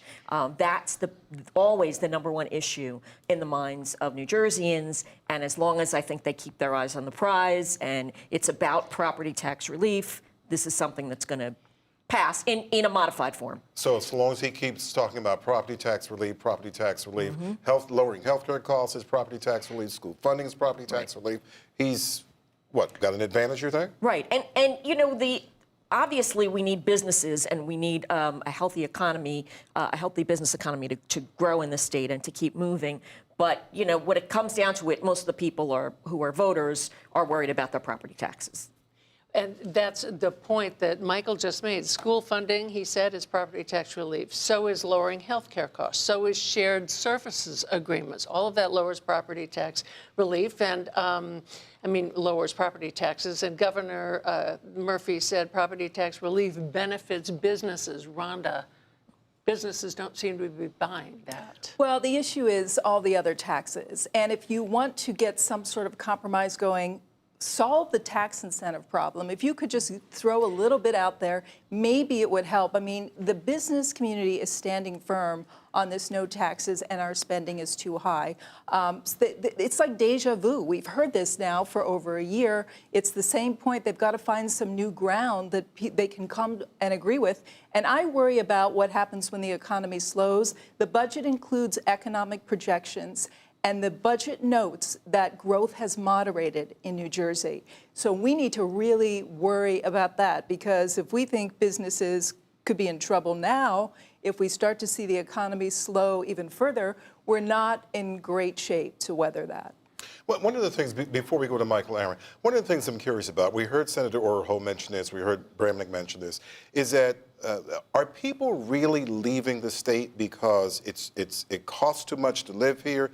Millionaires are leaving the state. Do we have dueling Depends on what study you look Yeah, at. dueling studies. Please, Governor Murphy says it's a myth. Yeah, please let me answer this question. Oh my gosh. Okay. The study that the Republicans are constantly citing is this United Van Line study, which essentially looked at people who call United to come and move them. It's a very, very tiny sample, about 2,000 households, I think it was. And they were leaving New Jersey more than they were leaving other states. But they have also looked at data, federal tax data on income taxes, which there was a reference to. Yes. But people also move to Florida because they retire. It's hard to parse that out. So it depends on what study you look at, what numbers. But there are a lot of anecdotal stories that people aren't spending their golden years in New Jersey. Many of them are leaving. When you talk about business tax incentives, and I'm going to keep this as simplified as possible, instead of the big business taxes that were so controversial that gave incentives to giant companies, Governor Murphy is suggesting giving small amounts to small companies and startups. Is that something that's there's actually a lot that they agree on. It has to do with capping the amount given. So that is an issue. They've made some progress on that. You know, small startup companies, it's almost too early to say in New Jersey. The governor had some programs that really are just coming into place this year. Various studies have shown that tax incentives, it's a losing battle. We remember the Amazon battle. It really didn't help anyone. But there is a sense that something has to be done, and really the cap is the only major disagreement between lawmakers and the governor. And I think it's indicative that the governor didn't go into detail there, because that has been the stalemate and continues to be, and likely will be all the way up until June 30th. The governor saved, I guess we could say, the best for last, that he didn't forget about the fact that they're still not agreeing on what those caps should be, if anything. But I think that's where we're going to see a lot of this arguing come out when it comes time for really laying down this budget. I wonder what the conversation would be like if the budget held steady, which would not have happened. Yeah. But it's an interesting starting point, because the discussion is you're spending more, you're spending more. And what would have happened if the budget was the exact same? Be interesting. Yeah, I mean, what pieces could they then move around? And I think that's something that you have looked at, Colleen, specifically, where they could, I mean, we see this call for cuts in spending, but really it's about the priorities. And this governor, this progressive governor, still has to think about a re-election down the road. As do the lawmakers. As do the lawmakers, who just, the Assembly, you know, really had a tough go with some of those increases last year. But a big feather in his cap would be, again, Colleen, that property taxes aren't going up? That's exactly right. Right, property tax relief. But Just keep your eye on that property tax, the numbers there, because there's a lot more to come. That's right, and they have in the past usually put those numbers out. The data that we have is from another reporter. The state has not yet. And what does it tell you that the state hasn't done that? I think you know what it tells us. It means the increase was higher last year than the year before. All right, thank you, Colleen. Let's go now to our chief political correspondent, Michael Aaron. He is still in the state legislature there. Michael, your take on today. Wrap it up for us, please. Michael, I was sitting up here in the balcony surrounded by Murphy administration officials, and I haven't heard so much enthusiasm for a speech as I did today, but you have to consider where it was coming from. If you're a progressive Democrat, the speech today was probably music to your ears. If you're a centrist Democrat, maybe you liked some of it and maybe not. If you're a Republican, you probably agree with what John Bramnick and Hal Wirtz said at their press conference afterwards, that Murphy is all about more taxes and more spending. They tallied up the new taxes at about $1 billion. On the materials that the Murphy administration handed to reporters yesterday about the budget, they said the theme of this year's budget is tremendous progress. And that's how they see it. They think that Murphy has really turned the ship of state, that they're headed toward a much more fiscally responsible place than they have been.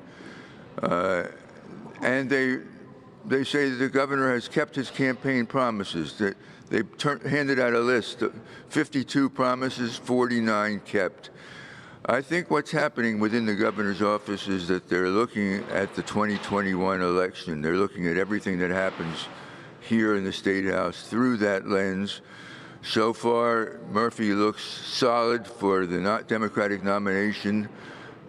He has only one announced opponent in the Republican Party, Jack Ciattarelli, former assemblyman. They want to win re-election. Today was thematic in that regard. We saw the governor in full regalia today with that upbeat style of his. And once he gets his surgery done, I'm sure we'll see more of it, and probably more head-banging over this budget in May and June. Back to you. So, Michael, if Colleen is talking about, if he manages to keep property taxes low in the state with some of the raising taxes and school funding and so forth, is that a real feather in his cap? Is that a real advantage in terms of re-election? Sure it is. Property taxes have always been, always meaning for 40 years, been the #1 issue in the state. And Murphy already is pointing to a deceleration in the growth of property taxes. That's got to be part of his central message when he stands for re-election, assuming he does. Even with all that, Mike, when you start talking about how much the Republicans have criticized this governor for spending, we're talking about an 18% increase in spending over the last 3 years, that the property taxes could still be, lower property taxes can still be advantage for the governor, huh? Can you repeat that? I'm not sure of the point you were making. I said that when the Republicans started talking about how much more the governor is spending year to year, 18% increase in his budget proposals over the last 3 years, property taxes can, if you can lower them, can still be a real benefit come election time. Sure. Those are two different things. People don't talk about the size of the budget. This budget that was presented today is 2.2% larger than what the state has spent in the current fiscal year or projects to spend in the current fiscal year. It's 5% larger than the budget that Governor Murphy signed last July, but people don't care about the size of the budget so much as they care about their tax bill. Back to you. All right. Thank you, Michael. And thank you, Rhonda Schaffler, Colleen O'Day, Brianna Venozzi. Ahead on NJTV News, we'll have a complete wrap-up of the budget address and the lawmakers' responses and gauge the state's direction going into the next fiscal year. We'll see you then. We now return to regularly scheduled programming already in progress. Major funding for the state budget address is provided by Horizon Blue Cross Blue Shield of New Jersey, New Jersey Education Association, NJM Insurance Group, Orsted, PSE&G, and RWJ Barnabas Health. Additional support provided by New Jersey American Water and New Jersey Realtors.